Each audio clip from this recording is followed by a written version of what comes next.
નમસ્કાર વિદ્યાર્થી મિત્રો, ચેપ્ટર 2 વિડિયો લેક્ચર નંબર 13 શરૂ કરીએ. આગળનો પ્રશ્ન 5 નો છઠ્ઠો દાખલો જુઓ. એમાં પેજ નંબર 66 ઉપર રાજકુમાર મેનસે રૂપિયા 82,000 ના કેટલાક યંત્રો 1/4/12 ના રોજ ખરીદ્યા. આ યંત્રને ગોઠવવાનો ખર્ચ 8,000 થયો. કંપનીએ તારીખ 1/10/14 ના રોજ બીજા 70,000 ના યંત્રો ખરીદ્યા, જેને ગોઠવવાનો ખર્ચ 2,000 થયો. કંપની દર વર્ષે 10% લેખે સીધી લીટીની પદ્ધતિએ ઘસારો ગણે છે. 31/3/15 ના રોજ પ્રથમ ખરીદેલા યંત્રો પૈકી 30% યંત્રો તેની ચોપડે કિંમત પર 20% નફા સાથે વેચી દીધા. 31/3/15 સુધીનું યંત્ર ખાતું તૈયાર કરવાનું છે. વાર્ષિક હિસાબમાં અસર હમણાં દર્શાવવાની નથી. બરાબર છે. તો ધ્યાનમાં પ્રશ્ન છઠ્ઠો, પ્રથમ યંત્રો ક્યારે ખરીદવામાં આવ્યા છે? 1/4/12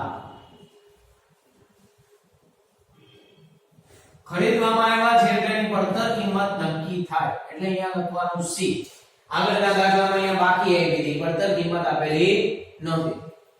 ચલો, કેટલામાં ખરીદ્યા છે? 82,000 માં. અને ગોઠવવાનો ખર્ચ કેટલો થયો? 8,000. તો એ 82,000 માં આપણે 8,000 ઉમેરી દેવાના હોય. 82,000 એની મૂળ કિંમત પ્લસ ઉપરનો ખર્ચ થયો 8,000 એટલે આની પડતર કિંમત થશે 90,000. પછી આગળ કંપનીએ 1/10/14 ના રોજ બીજા 70,000 રૂપિયાના યંત્રો ખરીદ્યા. 1/10/14 બીજા યંત્રો ખરીદ્યા અને બીજું યંત્ર આપણે અહીંયા બાજુમાં લખીશું. જો બરાબર સમજો, ઘણા વિદ્યાર્થીઓ જો આ માહિતી ઉપર નીચે લખે. પ્રથમ યંત્રની માહિતી અહીંયા હોય, બીજા યંત્રની બાજુમાં જ લખવાની, ઉપર નીચે પેજમાં લખવાની નથી. બીજું યંત્ર ખરીદ્યું છે 1/10/14.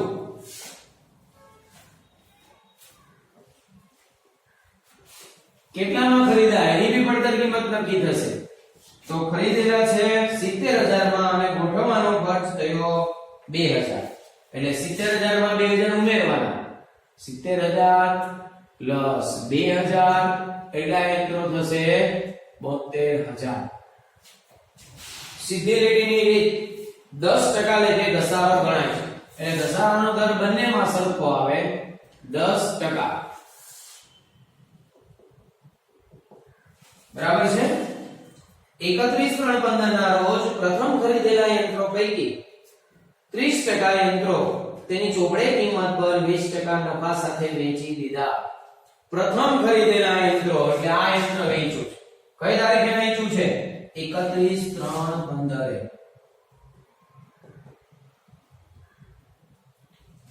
પણ બધા યંત્રો નથી વેચ્યા. જુઓ એમાં લખ્યું છે 31/3/15 ના રોજ પ્રથમ ખરીદેલા યંત્રો પૈકી 30% યંત્રો 20% નફા સાથે વેચ્યા.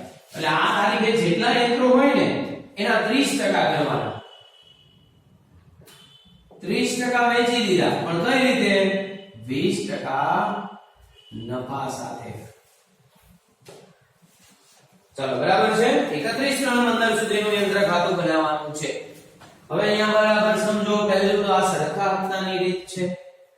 બંનેની પડતર કિંમત આપેલી છે એટલે વાર્ષિક ઘસારો નક્કી થઈ જાય. સરખા હપ્તાની રીત હોય પેલા વાર્ષિક ઘસારો શોધવો જ પડે. એટલે વાર્ષિક ઘસારો આપણે નક્કી કરીએ તો આ યંત્રનો કેટલો થશે?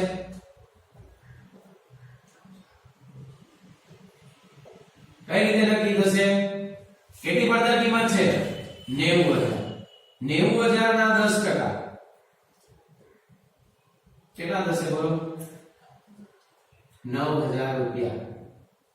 ચાલો, વાર્ષિક ઘસારો પહેલા યંત્રનો આવી ગયો. બીજા યંત્રનો વાર્ષિક ઘસારો શોધીએ.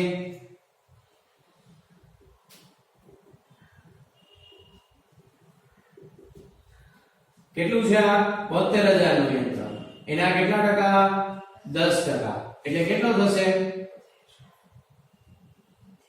7200 રૂપિયા. ચાલો, બંને યંત્રનો વાર્ષિક ઘસારો મળી ગયો આપણને. હવે તમે ઘસારાની ગણતરી કરી શકો. યાદ રાખવાનું કયું યંત્ર વેચ્યું છે તે. કયું વેચ્યું છે? પ્રથમ યંત્ર. બરાબર, અહીંયા લખેલું છે. 30% વેચાય 20% નફા સાથે. ચલો પ્રથમ યંત્રની ગણતરી કઈ રીતે 4 12 તો અહીંયા લખીએ 1 4 12 પ્રથમ યંત્ર આપણે ખરીદ્યું છે કેટલામાં ખરીદ્યું છે 90000 બરાબર છે ચાલો પછી આ વર્ષ ક્યાં પૂરું થશે એમાં લખેલું છે વર્ષ ક્યાં પૂરું થાય છે 31 3 15 સોરી આ 12 છે એટલે 31 3 13 આપણું વર્ષ પૂરું થશે 31 3 13 એટલે આના ઉપર ઘસારો લાગશે હવે આખા વર્ષનો લાગશે પહેલા જોઈ લેવાનું 1 4 2 31 3 આખા વર્ષનો જ લાગશે તો કેટલો છે આખા વર્ષનો આ યંત્રનો 9000 રૂપિયા માઈનસ કરીએ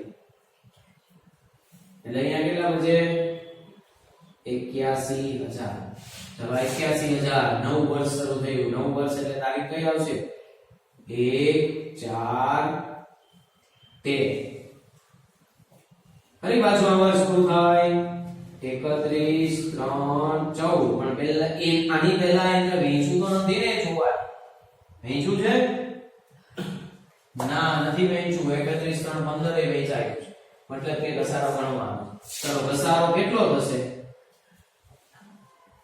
9000 સરખા હપ્તાની રીત છે ચલો 9000 રૂપિયા માઈનસ કરી દો 81000 માંથી એટલે અહીંયા આવશે 72000 નવ વર્ષ 31 3 14 પછીનું કયું આવશે 1 4 14 બરાબર છે આ નવ વર્ષ 1 4 14 ચાલો ક્યાં પૂરું થશે 31 3 15 પણ આની પહેલા વેચાય નથી ગયું ને આ એ જ તારીખે વેચાયો છે 31 3 15 ચાલો વેચાયું છે 20% અને 20% કરી દેવાના પહેલા શું કરવાનું ઘસારો માઈનસ કરવાનો પછી વેચાણની ગણતરી કરવાની એટલે અહીંયા પહેલા ઘસારો માઈનસ કરીશું કેટલો ઘસારો માઈનસ કરીશું 9000 ચલો 9000 રૂપિયા માઈનસ કરો એટલે અહીંયા કેટલા આવશે 63000 બરાબર છે ચાલો હવે ધ્યાનથી સમજો 31 3 15 એ આ પહેલું યંત્ર વેચ્યું છે એટલે પહેલા આપણે ઘસારો માઈનસ કરી દીધો હવે 31 3 15 આપણી પાસે કેટલાના યંત્રો છે 63000 પણ 63000 ના બધા જ યંત્રો વેચી દેવાના છે ના રકમમાં શું લખ્યું છે 31 3 15 એ પ્રથમ યંત્રોમાંથી 30% યંત્રો 20% ના ભાવ સાથે વેચ્યા એનો મતલબ કે આ 63000 ના યંત્રો બધા જ વેચ્યા નથી આમાંથી 30% વેચ્યા એટલે પહેલા તો આના 30% અલગ કરો પછી એમાં 20% નફો એડ કરો સમજ પડી ગઈ ચાલો આના આપણે પહેલા તો 30% અલગ કરી દઈએ ચાલો 30% કેટલા થશે બોલો તો 63000 ના કેલ્સી માં ગણતરી કરવાની મારી સાથે 63000 ગુણ્યા 30% એટલે થશે 18900 રૂપિયા 18900 ના યંત્રો વેચ્યા કઈ રીતે વેચ્યા 20% નફા સાથે તો હવે 20% શેના કરવાના 18900 ના એમાં નફો ઉમેરવાનો પ્લસ 20% નફો ચલો 20% 18900 ના 20% કરો એટલે કેટલા થશે 3780 3780 આમાં ઉમેરી દેવાના પ્લસ બરાબર એટલે 22680 આ શું આવ્યું 22680 વેચાણ કિંમત આવી જો બરાબર સમજો 63000 ના બધાને વેચી દીધા હજુ 70% બાકી છે પણ આપણે હવે 70% કેટલા થાય એ જાણવાની જરૂર નથી આ તમારે જવાબ સાથે મેળવવા હોય તો જાણવા પડે સમજ પડી ગઈ કારણ કે હવે આપણે આગળ ગણતરી કરવી નથી નહીતર કેટલાના નથી વેચાય જાણવું હોય ને તો 63000 ના 70% કરી દો અથવા તો 63000 માંથી 18900 બાદ કરી દો એટલે કેટલાના નથી વેચાય ખબર પડી ચાલો પહેલા યંત્રની ગણતરી પૂરી હવે બીજા યંત્રની ગણતરી આપણી પાસે કેટલા વર્ષ છે 3 વર્ષ 1 4 થી આ 31 3 આ 1 4 થી 31 3 અને આ 1 4 થી 31 3 એમાં બીજું યંત્ર ક્યારે ખરીદ્યું છે એ તમારે જોવાનું છે કઈ તારીખ છે બીજા યંત્રની 1 10 14 તો 1 10 14 પહેલા વર્ષમાં આવશે બીજા વર્ષમાં આવશે કે ત્રીજા વર્ષમાં આવશે આમ આવશે બીજા વર્ષમાં જો આવશે ના બીજું વર્ષ તો ક્યાં છે 31 3 14 સુધીનું છે આપણે તો 1 10 14 ખરીદ્યા એટલે ક્યાં આવશે ત્રીજા વર્ષમાં. ત્રીજા વર્ષમાં તમે બીજું યંત્ર ખરીદ્યું છે તો અહીંયા ત્રીજા વર્ષની સામે જ લખવાનું. તો ત્રીજા વર્ષની સામે એટલે 1 4 14 છે એ વર્ષની સામે લખવાનું, પણ તારીખ આની લખવાની 1 10 14. ચાલો કેટલામાં ખરીદ્યું છે યંત્ર? 72000. તો અહીંયા લખી દઈએ 72000. હવે આ વર્ષ ક્યાં પૂરું થાય? તમે યંત્ર ગમે ત્યારે ખરીદવું પડે, આપણું પેઢીનું વર્ષ જ્યાં થતું હોય ત્યાં પૂરું થાય છે. એટલે ક્યાં થશે? 31 3 15. ચાલો વર્ષ પૂરું થયું એટલે એના ઉપર ઘસારો લાગશે. અહીંયા તારીખ લખી જોઈ વર્ષ પૂરું થવાનું, ઘસારો લાગશે. ચલો કેટલો લાગશે ઘસારો? આ આપ્યો છે 7200 રૂપિયા. થશે 7200. એ 7200 તો આખા વર્ષનો છે, વાર્ષિક. આપણે અહીંયા ગણતરી કરવાની કે યંત્ર 1/10 ખરીદ્યું તો 1/10 ની મુદત ગણો. 10 11 12 1 2 અને 3 કેટલા મહિના થયા? 6 મહિના. 6 મહિનાનો ઘસારો ગણવાનો. તો આખા વર્ષનો કેટલો છે? 7200. તો 6 મહિનાનો કેટલો થાય? તો 7200 ગુણ્યા 6 ભાગ્યા 12 એટલે કેટલા આવશે? 3600 રૂપિયા. 3600 રૂપિયા માઈનસ કરવાનું. તો 72000 માંથી આપણે 3600 રૂપિયા માઈનસ કરીશું. 72000 માઈનસ 3600 એટલે થશે 68400. ચાલો સમજ પડી ગઈ? હવે આગળ વધવાનું છે નહીં. ક્યાં સુધીનું યંત્ર ખાતું બનાવવાનું છે? 31 3 15 સુધીનું. એમાં લખ્યું છે ચોપડીમાં, મતલબ કે અહીંયા પૂરું થઈ ગયું. તો હવે આપણે યંત્ર ખાતું બનાવીશું. હવે તમને બધાને યંત્ર ખાતું બનાવતા આવડતું જ હોય, બરાબર છે? આ ગણતરી થઈ જાય એટલે યંત્ર ખાતું બની જાય. ચાલો યંત્ર ખાતાની શરૂઆત કઈ બાજુથી કરવાની? ઉધાર બાજુ. પહેલા કયું યંત્ર લખવાનું? પહેલું યંત્ર. હવે એ જોવાનું ત્યાં વિગત શું લખવાની. તો આ યંત્ર તમે ખરીદ્યું છે કે આગળથી ચાલ્યું આવે છે? ગયા દાખલાની અંદર આગળનું હતું એટલે બાકી આગળ લાવ્યા એવું લખ્યું. આ દાખલામાં યંત્ર 1 4 ખરીદ્યું છે. ખરીદવું હોય વિગત શું લખવાની? બેંક ખાતે, રોકડ ખાતે. એટલે અહીંયા તારીખ આવશે 1 4 12. અહીંયા લખવાનું છે બેંક ખાતે અને ઉપરનો ખર્ચ થયો છે તો એ જ દિવસે ત્યાં લખવાનું રોકડ ખાતે. ચાલો બેંક ખાતે કેટલા આવશે? 82000 અને રોકડ ખાતે કેટલા આવશે? 8000. એટલે અહીંયા લખીએ 82000 અને 8000. ક્યાં પડી જાય આ ગણતરીમાં? અહીંયા 1 4 12 કેટલાની એન્ટ્રી આવી ત્યાં? 90000. જો બંનેનો સરવાળો અહીંયા આવે. ચલો 1 4 12. હવે આ વર્ષની સામે જુઓ ને બીજું યંત્ર છે નથી તો પછી આ 90000 પછી ડાયરેક્ટ કેટલા આવે છે? 9000. શેના આવે છે? ઘસારો. તો 31 3 13 તમે 9000 ઘસારો ગણ્યો છે તો ઘસારો આમાં ક્યાં લખવાનો? કઈ બાજુ? જમા બાજુ. 31 3 13 અહીંયા લખવાનું ઘસારા ખાતે. કેટલો ઘસારો લખીશું? 9000. ચાલો પૂરું થઈ ગયું. સરવાળો કરી દઈએ. આનો સરવાળો કેટલો થશે? 90000.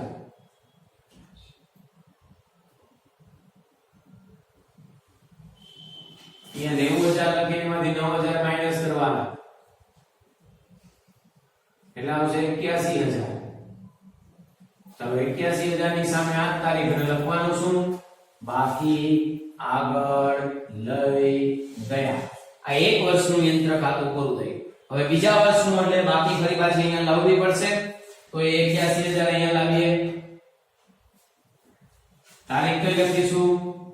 આના આગળના વર્ષની 1 4 13 ત્યાં લખવાનું બાકી આગળ લાવ્યા. 1 4 13 બાકી આગળ લાવ્યા 81000. જુઓ અહીંયા ગણતરીમાં ક્યાં પહોંચ્યા? 1 4 13 બાકી આગળ લાવ્યા 81000. હવે જુઓ ત્યાં સામે બીજું યંત્ર છે તો આ વર્ષમાં પણ બીજા યંત્રની એન્ટ્રી આપવાની નથી. હવે તમે જુઓ આ તારીખ બીજા યંત્રની અહીંયા ગમે ત્યાં લખી નાખશો તો ખબર નહીં પડે આ યંત્ર ખાતામાં ક્યાં બીજું યંત્ર લખવું તે. એટલે આ ખાસ મહત્વનું છે કે બંનેની ગણતરી બાજુ બાજુમાં થાય. એક પેજના બે ભાગ પાડીને બંનેની ગણતરી કરવાની પછી નીચે યંત્ર ખાતું બનાવો. ચાલો બીજા વર્ષે 81000 ત્યાં લખાઈ ગયા, સામે બીજું યંત્ર નથી એટલે ડાયરેક્ટ અહીંયા આવશે 9000. આ શેના છે 9000? ઘસારાના. કઈ તારીખ છે? 31/3/14. બીજા વર્ષનો ઘસારો ક્યાં લખીશું? જમા બાજુ 31/3/14. અહીંયા લખવાનું ઘસારા ખાતે 9000. ચલો બીજું વર્ષ પૂરું, સરવાળો કરી દઈએ. 81000 સામેની બાજુ 81000, એમાંથી 9000 માઈનસ એટલે કેટલી બાકી વધે? ત્યાં 72000. 72000 ની સામે લખવાનું બાકી આગળ લઈ ગયા. ચલો હવે 2 વર્ષ પૂરા થયા. ત્રીજા વર્ષે ફરી પાછી આ 72000 ની બાકી આ સાઈડ લાવશું. અહીંયા લખીએ 72000 તારીખ આગળના વર્ષની એટલે 1/4/14. અહીંયા લખવાનું બાકી આગળ લાવ્યા. ચલો અહીંયા ધ્યાન આપો. 1/4/14 72000 ત્રીજા વર્ષની બાકી ત્યાં આવી ગઈ. હવે ત્રીજા વર્ષનો ઘસારો ગણો પેલા આ બાજુ જુઓ તો બીજું યંત્ર એક વર્ષમાં આવી ગયું છે. હા આ વર્ષમાં જ બીજું યંત્ર ખરીદ્યું છે તો બીજા યંત્રની વિગત આમાં લખી દેવાની. તો કઈ બાજુ લખવાની? બીજું હોય, પહેલું હોય, પાંચમું હોય, યંત્ર ખરીદવું હોય કઈ બાજુ લખાય? ઉધાર બાજુ. એટલે ઉધાર બાજુ પર અહીંયા બીજું યંત્ર લખીશું. ત્યાં વિગત શું લખીશું? ખરીદવું છે એટલે બેંક ખાતે, રોકડ ખાતે, અને તારીખ કઈ લખીશું? એ યંત્ર એટલે કઈ 1/10/14 અહીંયા લખવાનું બેંક ખાતે અને એના જ દિવસે લખવાનું રોકડ ખાતે. ચલો બેંક ખાતે કેટલા લખીશું? 70000 અને રોકડ ખાતે કેટલા લખીશું? 2000. એટલે અહીંયા લખવાના છે 70000, અહીંયા 2000. ચાલો ક્યાં પહોંચ્યા આમાં? આ 72000 લખાઈ ગયા અને આ બીજા યંત્રની એન્ટ્રી પણ ત્યાં આપી દીધી. હવે પહોંચ્યા ઘસારો. આમાં બી છે ને આમાંય છે, પણ જોવાનું એ કે તારીખ સરખી છે. અહીંયા 31/3/15 છે, અહીંયા 31/3/15. સરખી તારીખ હોય તો બંનેના ઘસારા સાથે લખી દેવાના અને અલગ અલગ તારીખ હોય તો અલગ અલગ લખવાના. તો અહીંયા બંનેની તારીખ સરખી છે 31/3/15 તો સામેની સાઈડ 31/3/15 ઘસારો લખીશું. અહીંયા ઘસારા ખાતે બંનેનો ઘસારો કૌંસમાં સરવાળો કરવાનો. પહેલા યંત્રનો કેટલો છે? 9000 અને બીજા યંત્રનો કેટલો છે? 3600. તો બંનેનો ટોટલ ઘસારો કેટલો થશે? 12600. ચાલો ઘસારો લખાઈ ગયો તો દાખલો પૂરો થઈ ગયો. ઘસારો લખાઈ ગયો પછી કે આગળ કઈ છે હજુ ગણતરી છે, મતલબ હજુ આ પૂરું કરવાનું નથી. હવે આપણે પહેલું યંત્ર વેચવાનું છે. કેટલામાં વેચ્યું, નફાથી વેચ્યું કે નુકસાનથી, એ બધું એ લખાઈ ગયું હોય ગણતરી કરી હોય ત્યારે. તો હવે આ યંત્ર વેચવાનું છે તો કઈ બાજુ લખવાનું? જમા બાજુ. ખરીદવું હોય તો ઉધાર, વેચીએ તો જમા. જમા બાજુ લખવાનું છે તો જુઓ કઈ રકમ લખવાની આમાંથી? એની વેચાણ કેટલી છે? વેચાણ કિંમત 22680. તો અહીંયા જમા બાજુ પર લખીએ 22680. કઈ તારીખે વેચ્યું છે? 31/3/15 છે. તો વેચ્યું સામે લખવાનું શું વિગત? ખરીદવું હોય ત્યારે લખી હોય એ છે રોકડ અથવા બેંક ખાતે અથવા બંને. તો અહીંયા લખવાનું રોકડ બેંક ખાતે. ચલો વેચાણ કિંમત લખાઈ જાય પછી એ જોવાનું નફાથી વેચ્યું છે કે નુકસાનથી. આમાં શું છે? આમાં તો નફો છે 3780. નફાથી વેચ્યું હોય કઈ બાજુ લખવાનું? ઉધાર. નુકસાનથી વેચ્યું હોય તો જમા. તો અહીંયા નફાથી વેચ્યું છે એટલે ઉધાર બાજુ લખીશું 3780. તારીખ લખવાની 31/3/15 નફા નુકસાન ખાતે. ચાલો હવે આ પૂરું થઈ ગયું. બધું વેચાણ નફો બધું લખાઈ ગયું. તો હવે સરવાળો કરી દઈએ.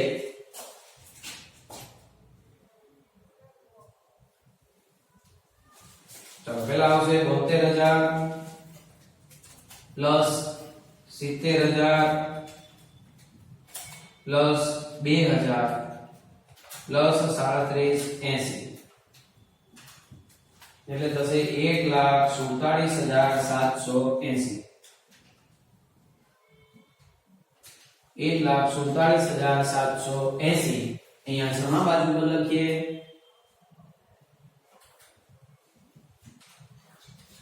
એમાંથી માઈનસ કરવાના. 1,47,780 માઈનસ 12,600 માઈનસ 22,680 એટલે આવશે 1,12,500. અહીંયા તારીખ એની એજ 31/3/15 સામે લખવાનું બાકી આગળ લઈ ગયા. ચલો એ બાકી નવા વર્ષે આ સાઈડ આવે 1,12,500 નવા વર્ષની તારીખ એટલે 1/4/15 આનાથી આગળનું વર્ષ બાકી આગળ લાવ્યા. હવે આગળ ગણવાનું નથી તો આ જવાબ અહીં આવી જવો પડે. 1,12,500 જુઓ અહીં આવી ગયો. કેમ આમાં નહીં આવ્યો? આગળના તો બધામાં આવી જતો તો. આ તો માત્ર બીજું યંત્ર જ છે. હજુ આના 70% બાકી છે. એ 70% અને 68,400 બંનેનો સરવાળો કરો ને એટલે 1,12,500 આવી જાય. ચલો સમજ પડી ગઈ દરેકને? બરાબર વ્યવસ્થિત ધ્યાનથી સમજવાનો અને પછી જાતે લખવાનો. અને સાથે આપણે એનું હોમવર્ક કરીશું. ઉદાહરણ 13 બરાબર છે? ઓકે, જય શ્રી કૃષ્ણ.